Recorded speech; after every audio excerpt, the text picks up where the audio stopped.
Hello दोस्तों, solution by PJ में आप सबका स्वागत है। आज मैं आप लोगों के लिए लेके आ गई हूँ बिहार स्पेशल सेशन और इसमें आपको मिलेगा बिहार स्पेशल सेशन में बिहार से संबंधित इम्पोर्टेंट प्रश्नों का कलेक्शन और जानेंगे सॉल्यूशन आसान भाषा में। तो अब लग जाइए आप लोग TRE 4 की तैयारी में। तो चलिए, उसी के लिए सारा सेशन रेगुलर आपका कराया जा रहा है, तो आप लोग जरूर जुड़िए। इस चैनल को सब्सक्राइब कीजिए, शेयर कीजिए, लाइक कीजिए और बढ़ते हैं पहले प्रश्न की ओर। बिहार के किस जिले में तेल्हाड़ कुंड जलप्रपात अवस्थित है? यहाँ आपसे सीधा सीधी क्वेश्चन पूछ लिया गया है कि तेल्हाड़ कुंड जलप्रपात है जो किस जिला में है बिहार का। तो यह आपका किस जिला में है? तो कैमूर जिला में। तो ऑप्शन नंबर ए हो जाएगा इसका राइट आंसर। एक और कैमूर का याद कर लीजिएगा जलप्रपात जो कि पूछा जाता है एग्जाम में, करकट जलप्रपात। कौन जलप्रपात? तो करकट जलप्रपात। तो एक करकट जलप्रपात और एक तेल्हाड़ कुंड जलप्रपात है जो कैमूर में अवस्थित है। वहीं रोहतास में कौन सा एग्जाम में पूछा जाता है बार बार? तो रोहतास में कौन सा जलप्रपात? तो दुर्गावती जलप्रपात। कौन सा जलप्रपात? तो दुर्गावती जलप्रपात कहाँ है? तो रोहतास जिला में। सासाराम में कौन सा जलप्रपात है? सासाराम का भी जान लेते हैं। तो सासाराम में है धुआं कुंड। कौन कुंड? तो धुआं कुंड। और एक याद रख सकते हैं मंझर कुंड। धुआं कुंड, कुंड और जलप्रपात, ये जलप्रपात का नाम है। धुआं कुंड, मंझर कुंड जलप्रपात कहाँ है? तो सासाराम। वही नवादा की बात करें तो नवादा वाला तो सबको पता ही होगा, ककोलत जलप्रपात।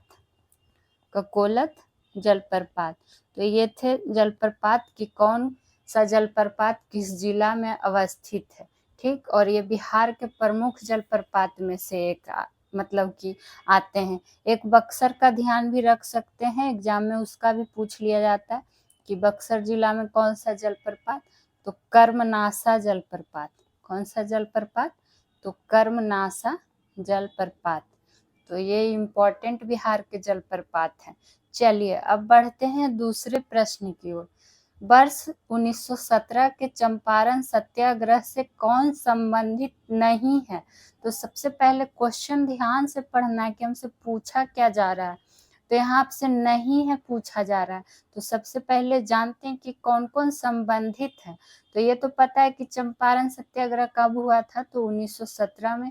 तो ये वर्ष भी हमारे लिए इम्पोर्टेंट बनता। और इसमें जो संबंधित थे तो JB कृपलानी जी थे जो संबंधित थे। राजकुमार शुक्ल भी संबंधित थे, क्योंकि गांधी जी को चंपारण आने के लिए आमंत्रित किसने किया था? ये प्रश्न भी काफी बार पूछा गया। तो राजकुमार शुक्ल ने।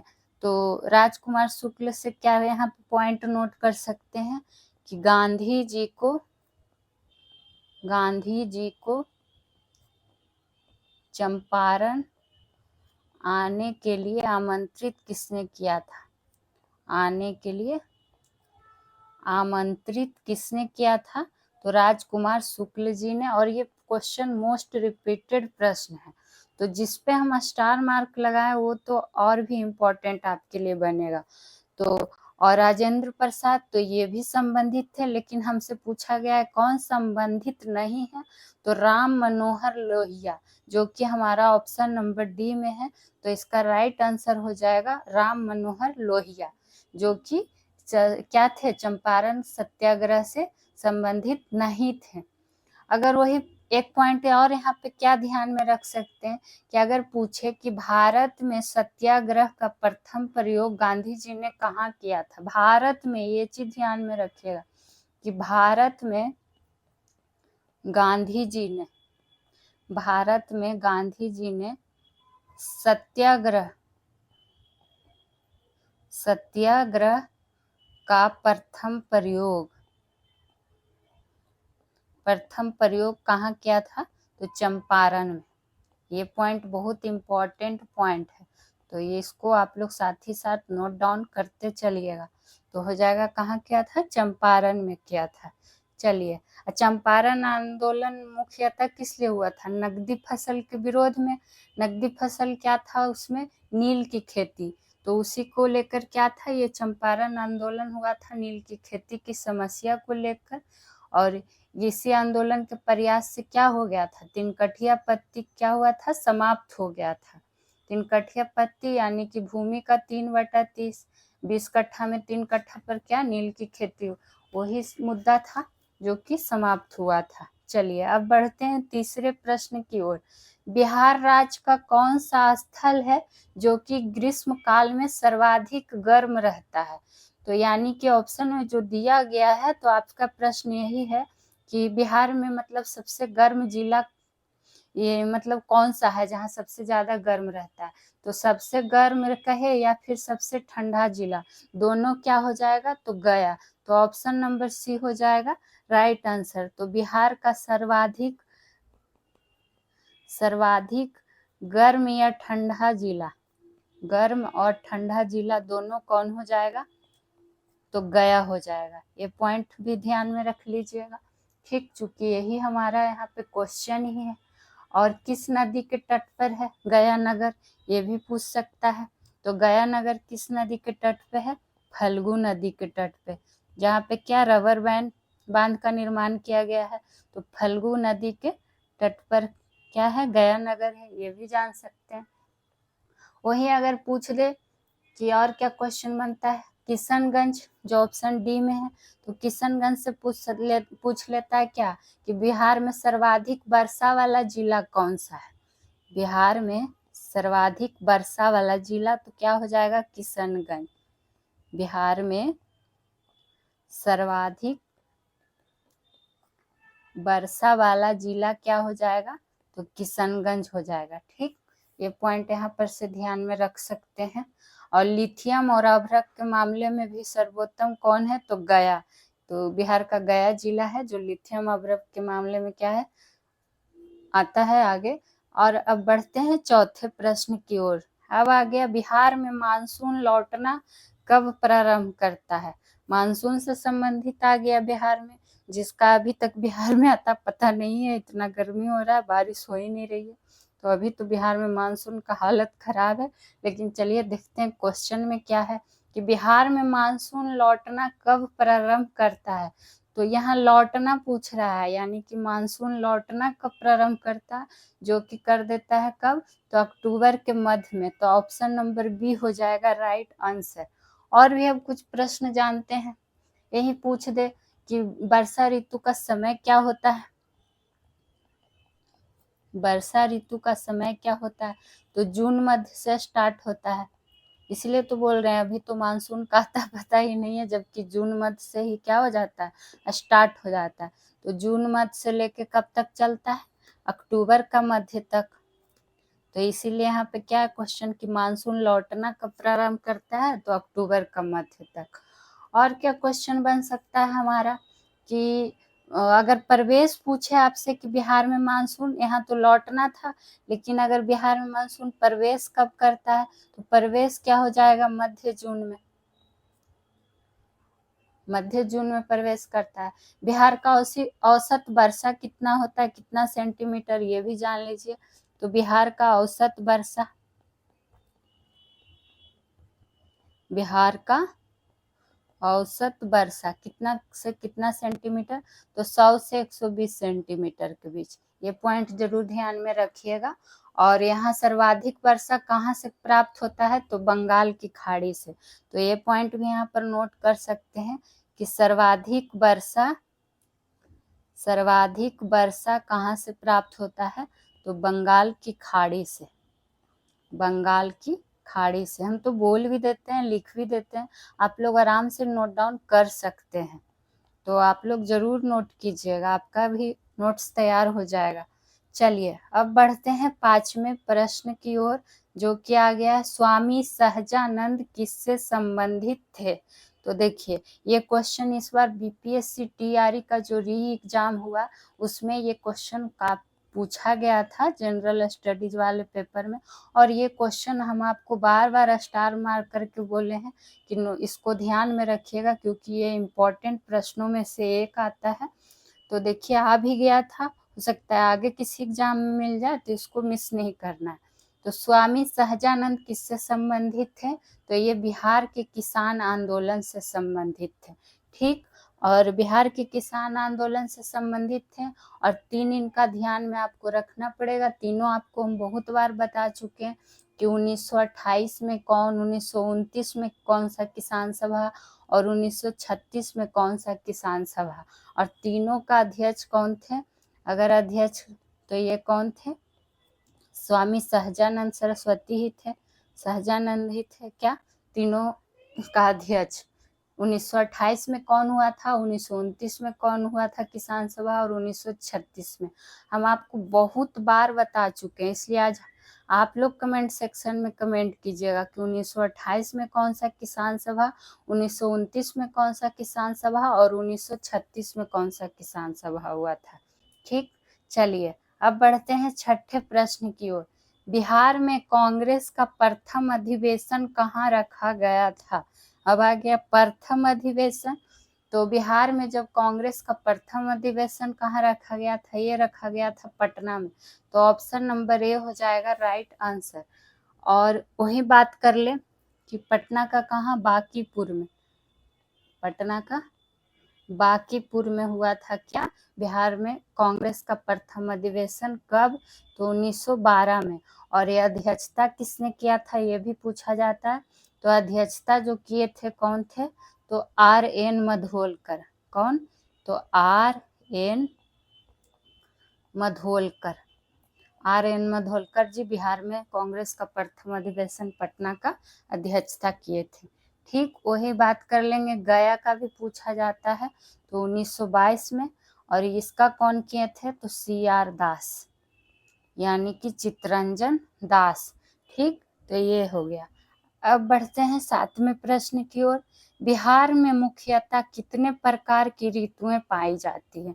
आपसे पूछा है कितना प्रकार का ऋतु, तो ये तो सबको पता होगा कि 3 प्रकार का ऋतु। लेकिन जान लेते हैं कि कौन कितना से कितना चलता है, कौन महीना से कब तक। तो ग्रीष्म ऋतु पहला, ग्रीष्म ऋतु, चूंकि 3 ऋतु है तो तीनों के बारे में जान। तो ग्रीष्म ऋतु जो शुरू कब से कब होता है? मार्च मध्य से। और मार्च मध्य से कब तक रहेगा? तो जून मध्य तक। और सर्वाधिक तापमान वही कहाँ रहेगा, बिहार का किस जिला में? तो गया में रहेगा। अभी बताएं ग्रीष्म ऋतु में कब से कब हो जाएगा? मार्च मध्य से लेके जून मध्य तक। उसके बाद आ जाइए दूसरा नंबर में कौन सा? वर्षा ऋतु, जो कि अभी बिल्कुल नहीं हो रही है। तो हम लोग क्या कर सकते हैं, भगवान से प्रे ही कर सकते हैं कि जल्दी से बारिश हो। तो वर्षा ऋतु कब से कब हो जाएगा? जून मध्य से लेके अक्टूबर मध्य तक। जून मध्य से लेके अक्टूबर मध्य तक किसका काल हो जाएगा? किसका? वर्षा ऋतु का। और सर्वाधिक वर्षा वाला जिला अभी कौन सा आपको बताएं? तो किशनगंज हो जाएगा। अब आइए 3 नंबर पे कौन सा ऋतु? तो शीत ऋतु, शीत ऋतु। और ये कब से कब से? तो ये हो जाएगा अक्टूबर मध्य से लेकर, अक्टूबर मध्य से लेकर कब तक? मार्च तक। तो बस ये तीनों ऋतु का आपको बस ध्यान रखना है, महीना की कब से कब तक, और 3 ऋतु। अब आइए क्वेश्चन नंबर 8 पे। बिहार के स्वराज पार्टी की स्थापना। तो अब बिहार का स्वराज पार्टी का स्थापना पूछ लिया गया है, तो इसका ईस्वी बस ध्यान रखिए 1923 में। तो 1923 में कब हुआ था? 1 जनवरी 1923। यहाँ फरवरी मिस्टेक से है, जनवरी कर लीजिएगा। जनवरी 1923 में क्या हुआ था? स्वराज बिहार में बिहार के स्वराज पार्टी का क्या स्थापना हुआ था।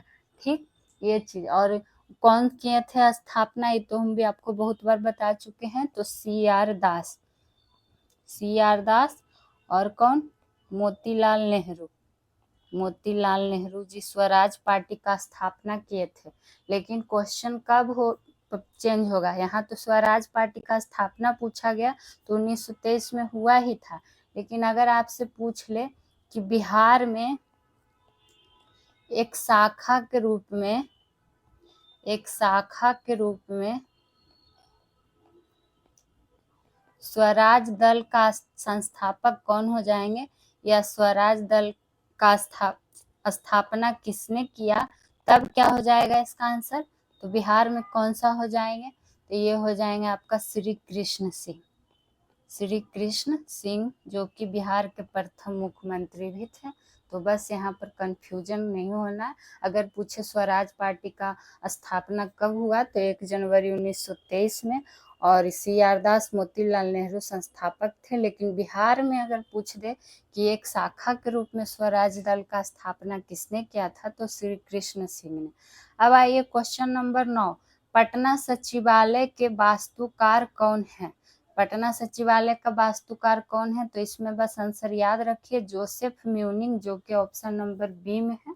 और 11 अगस्त 19, एक घटना ध्यान में रख सकते हैं कि 11, यहाँ पे नोट डाउन करके लिख सकते हैं कि 11 अगस्त 1942 को 11 अगस्त 1942 को किस आंदोलन के दौरान, तो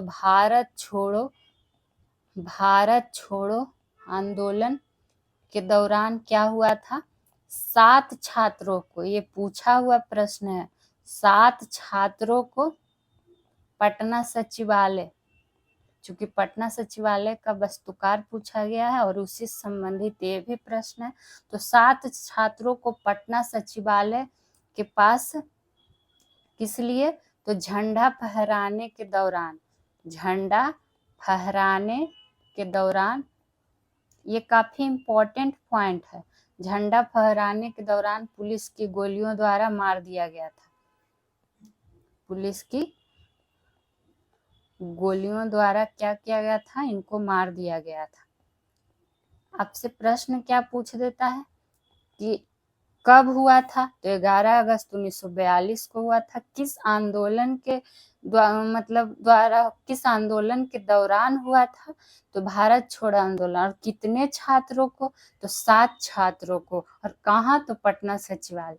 अब आइए क्वेश्चन नंबर 10, बिहार 2030 तक किस लक्ष्य को पूरा करने का लक्ष्य रखा गया है।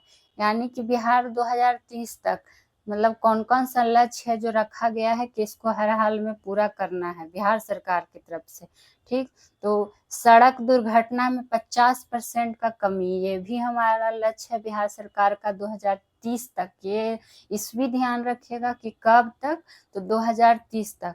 और उसमें एड्स का उन्मूलन भी है, 100% बिहार का साक्षरता भी है, यानी कि तीनों है। तो इसका राइट आंसर क्या हो जाएगा, ऑप्शन नंबर डी, उपरोक्त सभी।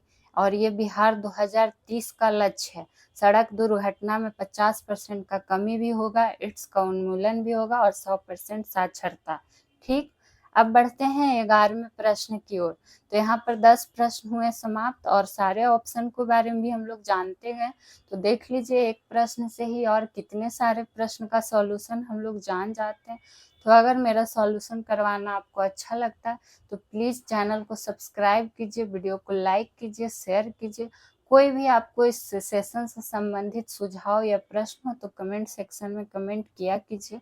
अब आइए क्वेश्चन नंबर 11, कोल विद्रोह किस क्षेत्र में हुआ था। आपका कोल विद्रोह ये इम्पोर्टेंट विद्रोह में से आता है जो कि बार बार एग्जाम में रिपीटेड होता है। तो कोल विद्रोह जो हुआ था वो सिंहभूम क्षेत्र में हुआ था। तो ऑप्शन नंबर बी हो जाएगा राइट आंसर। वही पूछेगा कि कोल विद्रोह का नेता कौन था, नेता कहिया या नेतृत्वकर्ता कौन था, तो कौन था, बुद्धो भगत। ये सब क्वेश्चन आप देखिएगा बीपीएससी में काफी बार प्रीवियस ईयर पेपर में पूछा हुआ प्रश्न है। और ये कब हुआ था कोल विद्रोह, तो 1831 में हुआ था। ठीक, छोटा नागपुर क्षेत्र के क्या हुआ था, कोल लोग द्वारा। किसके द्वारा, तो कोल विद्रोह छोटा नागपुर क्षेत्र के कोल लोग द्वारा। और कौन सा जनजाति, ये भी पूछ लिया जाता है, तो मुंडा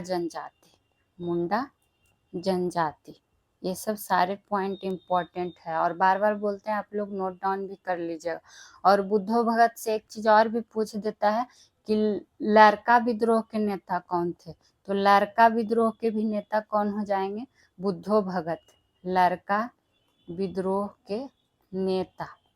तो ये भी कौन हो जाएंगे, बुद्धो भगत। ठीक, चलिए अब बढ़ते हैं 12वें प्रश्न की ओर। और इसी तरह का आपको हर सब्जेक्ट का क्या करवाया जा रहा है, आपका TRE 4 के लिए फिर शुरू हो चुका है, TRE 3 के लिए भी करवाया गया था, जिसमें से आपका मैराथन सेशन और प्रैक्टिस सेशन मिला के आपको 14-15 क्वेश्चन मिले हैं।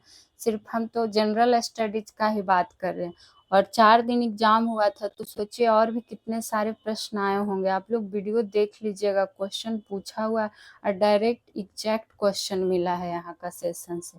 तो आप लोगों के लिए इम्पोर्टेंट प्रश्न का ही कलेक्शन लाया जाता है, तो आप लोग जितना हो सके चैनल से जुड़िए।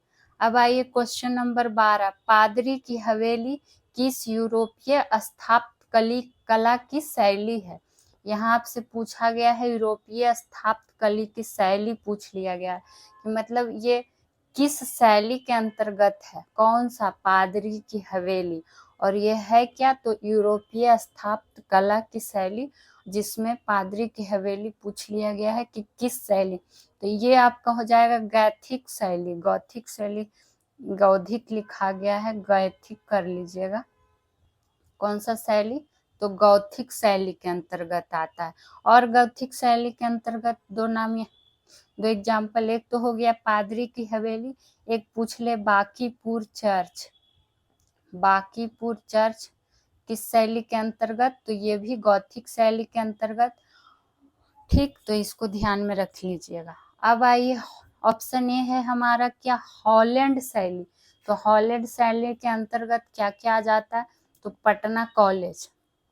पटना कॉलेज किस शैली, किस यूरोपीय स्थापत्य कला की शैली है, तो हॉलैंड शैली। ठीक, या फिर पूछ दे कि पटना कलेक्ट्री, पटना कलेक्ट्री, तो ये भी किस शैली के अंतर्गत, तो हॉलैंड शैली के अंतर्गत। वही बात करें मंजूषा शैली के अंतर्गत क्या, तो भागलपुर क्षेत्र। भागलपुर क्षेत्र किस शैली के अंतर्गत, तो मंजूषा शैली के अंतर्गत। ठीक, वही जादो पटिया चित्रकला, जो ऑप्शन सी में है, जादो पटिया चित्रकला, ये किस शैली, तो संथाल समाज की, ध्यान रखिएगा कि संथाल समाज की लोक शैली के अंतर्गत आता है। लोक शैली के अंतर्गत क्या आता है, जादो पटिया चित्रकला। ठीक, एक और ध्यान में रख सकते हैं किसका, यूरोपीय शैली, चूंकि सारा तो यूरोपीय स्थापत्य कला की शैली है, तो यूरोपीय शैली के अंतर्गत अगर पूछ दे क्या, तो इसके अंतर्गत उच्च न्यायालय, उच्च न्यायालय, राजभवन, ठीक, मुख्य सचिवालय, ये सब किस शैली के अंतर्गत, तो यूरोपीय शैली के अंतर्गत। तो ये सब चीज आप लोग भी नोट डाउन कर लीजिएगा। अब आइए क्वेश्चन नंबर 13, जनगणना 2011 के अनुसार बिहार का लिंगानुपात। तो अब बिहार का लिंगानुपात पूछा गया है, लेकिन किसके अनुसार, तो 2011 के अनुसार। तो जो बिहार का लिंगानुपात है वो कितना है, तो 918, ये ध्यान में रखिएगा 2011 के अनुसार। वही अगर पूछ दे जनगणना 2011 के अनुसार भारत का कितना है, तो भारत का लिंगानुपात है 943। चूंकि बिहार का आया तो सोचे साथ में आपको भारत का भी बता दें। तो जब बिहार का लिंगानुपात पूछेगा तो क्या हो जाएगा 918, लेकिन भारत का लिंगानुपात वो भी जनगणना 2011 के अनुसार तो 943। 935 क्या है बिहार में, तो बिहार का शिशु लिंगानुपात, और वो भी 2011 के अनुसार बिहार का शिशु लिंगानुपात। ठीक, वही 919 क्या, तो भारत का शिशु लिंगानुपात, भारत का शिशु लिंगानुपात।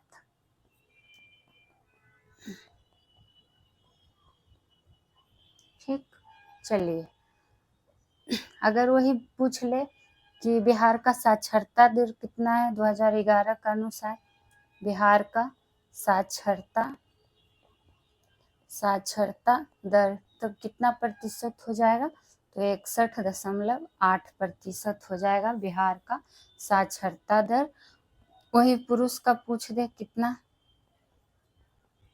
तो 71.8, कितना है 71.2 है, 8 नहीं 2, और महिला का कितना हो जाएगा 51.5%।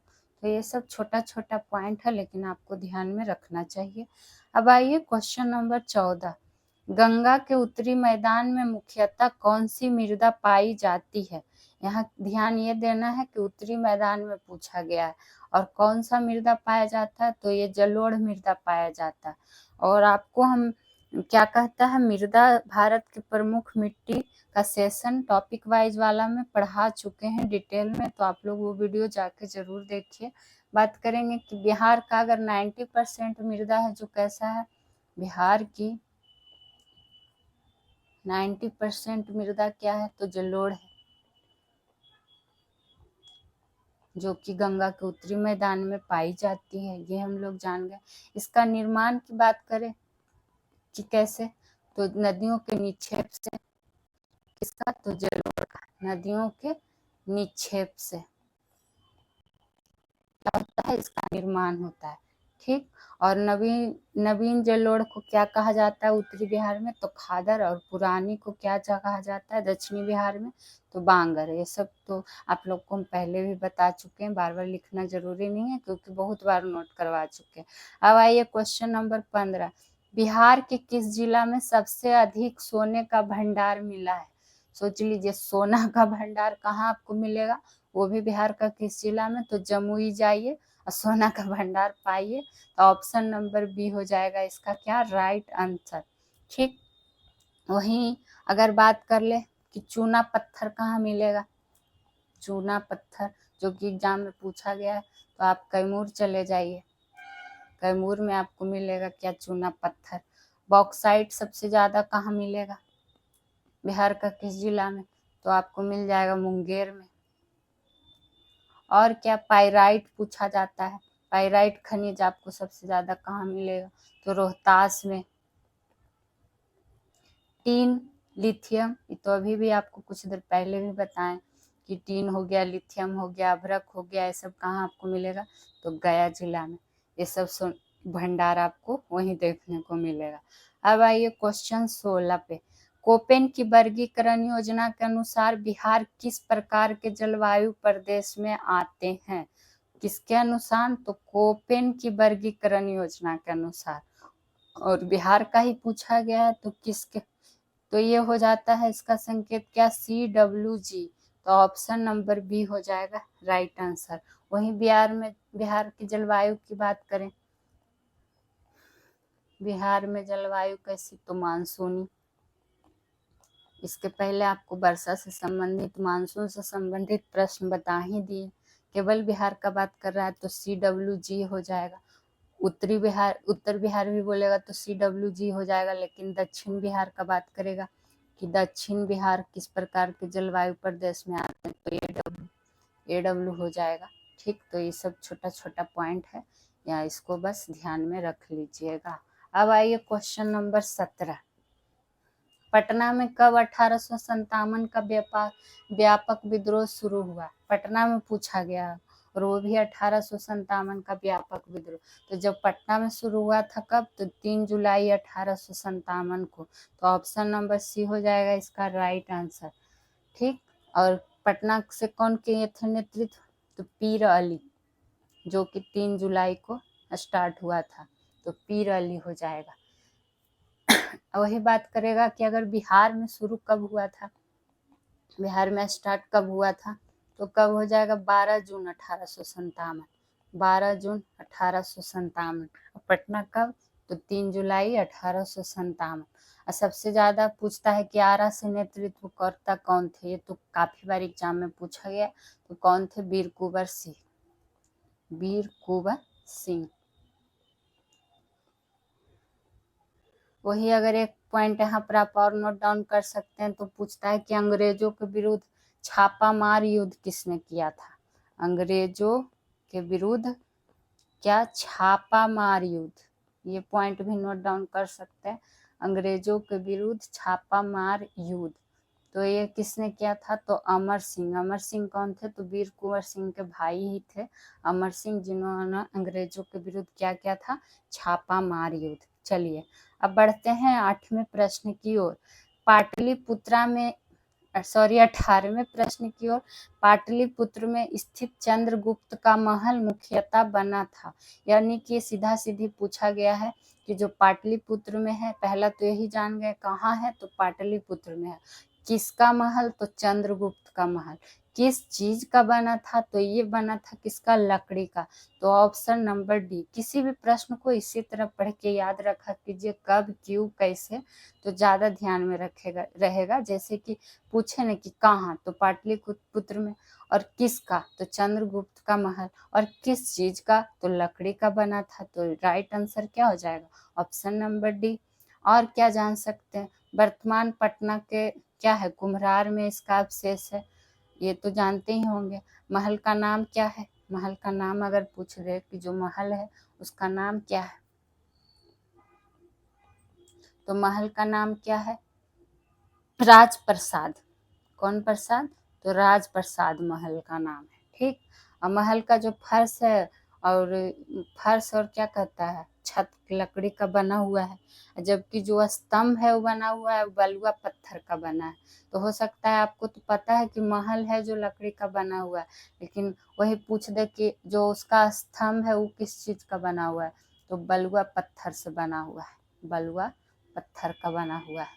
लगभग कितना मतलब कितना स्तंभ महल पर बना हुआ है, ये भी पूछ सकता है कि लगभग कितना स्तंभ महल पर बना हुआ है, तो लगभग 80 स्तंभ है जो महल पर बना हुआ है। ठीक, और ये कहाँ स्थित है अभी, तो कुम्हरार कहाँ पड़ेगा, पटना में, जो कि क्या है, चंद्रगुप्त मौर्य का राजप्रसाद महल है।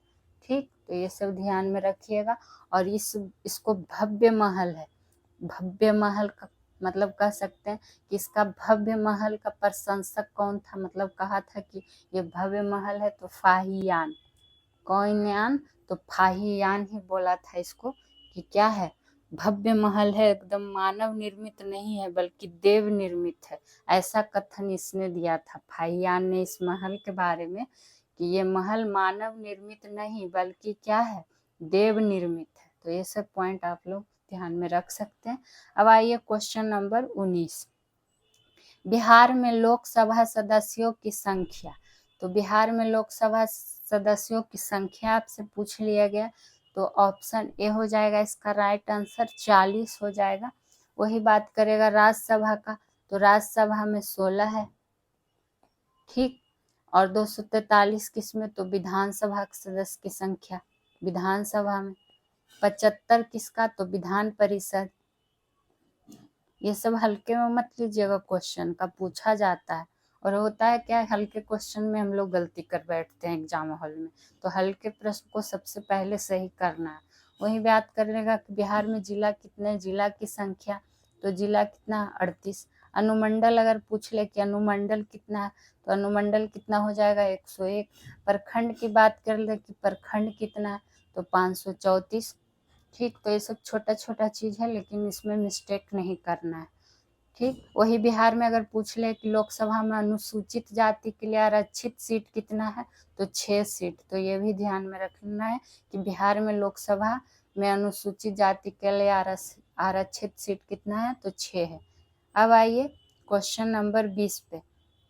क्षेत्रफल की दृष्टि से बिहार का सबसे छोटा जिला कौन है। ठीक, क्षेत्रफल की दृष्टि से पूछा गया, तो कौन है, तो ये हो जाएगा ऑप्शन नंबर सी, शिवहर है, जो कि क्षेत्रफल की दृष्टि से बिहार का सबसे छोटा क्या है, जिला है। एक पॉइंट और यहाँ पे रख सकते हैं, अगर पूछे सर्वाधिक जनसंख्या घनत्व वाला जिला, तब देखिए, तब भी क्या हो जाएगा इसका आंसर, शिवहर ही होगा। ठीक, वही सबसे कम जनघनत्व वाला जिला पूछ दे तो क्या हो जाएगा, सबसे कम जनत्व, जब ज्यादा वाला जाने तो सबसे कम वाला भी, सर्वाधिक कम जनघनत्व वाला जिला, तब क्या हो जाएगा, ये हो जाएगा आपका कैमूर। क्या हो जाएगा, कैमूर, जो कि बिहार का सर्वाधिक क्या है, वन के मामले में आगे, 1% के मामले में, ये चीज भी ध्यान में रख सकते हैं। और ये बिहार का 38वां जिला 2001 में कौन बना था? तो अरवल बना था। 38 जिला है ना, तो बिहार का 38वां जिला कौन है? अरवल है, जो कि कब बना था? तो 2001 में बना था। ये चीज भी ध्यान में आप लोग रख सकते हैं। वही पश्चिमी चंपारण की बात करें तो सबसे बड़ा जिला हो जाएगा, सबसे बड़ा जिला हो जाएगा। और वही जनसंख्या की दृष्टि से सबसे छोटा जिला कौन हो जाएगा? तो शेखपुरा हो जाएगा। जनसंख्या की दृष्टि से सबसे छोटा जिला, सबसे छोटा जिला तो क्या हो जाएगा? ये हो जाएगा शेखपुरा। और जनसंख्या की दृष्टि से कह देगा कि सबसे बड़ा जिला कौन हो जाएगा बिहार का? तो पटना हो जाएगा। ये तो पता होगा आप लोगों के लिए। तो आज के लिए इस सेशन में इतना ही, और इसी तरह का आपको रेगुलर सेशन इम्पोर्टेंट प्रश्नों का सॉल्यूशन के साथ मिलते रहेगा हर विषय का। तो जितना हो सके वीडियो को लाइक कीजिए, चैनल को सब्सक्राइब कीजिए, शेयर कीजिए। और हाँ, आप लोग कमेंट ज़रूर किया कीजिए कि कैसा लगा क्लास, या कोई सुझाव हो तो ज़रूर दिया कीजिए। फिर मिलेंगे किसी और विषय का प्रैक्टिस सेशन लेके इम्पोर्टेंट प्रश्नों के साथ। तो तब तक खुश रहिए, मस्त रहिए, पढ़ाई मन से आप लोग करते रहिए। Thank you.